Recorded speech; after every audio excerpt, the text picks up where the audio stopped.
I find it humorous that now it's the day and age of the nerds, and these guys are a little bit awkward as to how to handle this level of visibility and success.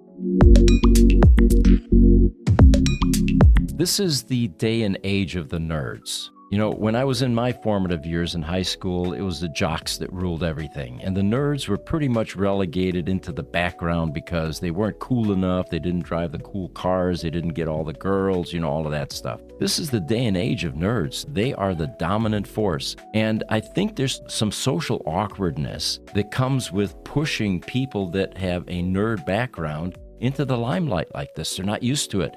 Jocks relish in it. In high school, for example, they were probably on the football team, and they got a lot of glory and they got a lot of attention as a result of that. The nerds typically had the thick glasses, the pocket protectors, the slide rules, and they stayed in the background. So I find it humorous that now it's the day and age of the nerds, and these guys are a little bit awkward as to how to handle this level of visibility and success. Do you think we're seeing a shift in the actual CEO? It seemed like before you couldn't even meet with a CEO, you couldn't have access to a CEO, and now it seems like they're more accessible than ever. And then to piggyback off that topic, I mean, look at the guy who shot that CEO, Luigi was the shooter. Do you think we're seeing a shift in the CEO? And if that's the case, do you see AI becoming the new CEO, and then maybe the old CEO, like an Elon, moves into more of a PR role?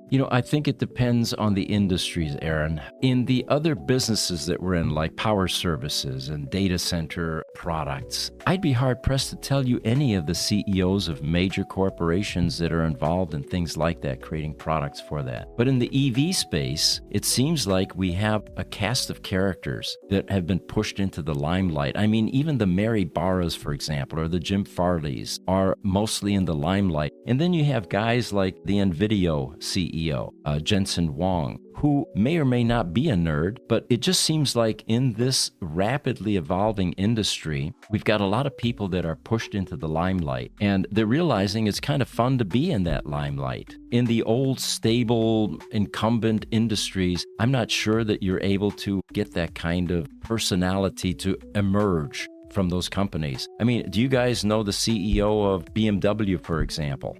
Most people don't. Yet in the EV space, it seems like we all know the notable or the leaders in those fields. Now, let me go another direction. Does a charismatic individual typically make a good CEO? I don't think so. I think that CEOs that are successful, and I'm not talking about Elon Musk now, there are exceptions to this, by the way, are typically people that are good team builders, and they're not interested in the limelight. They're interested in promoting and pushing their people into the limelight.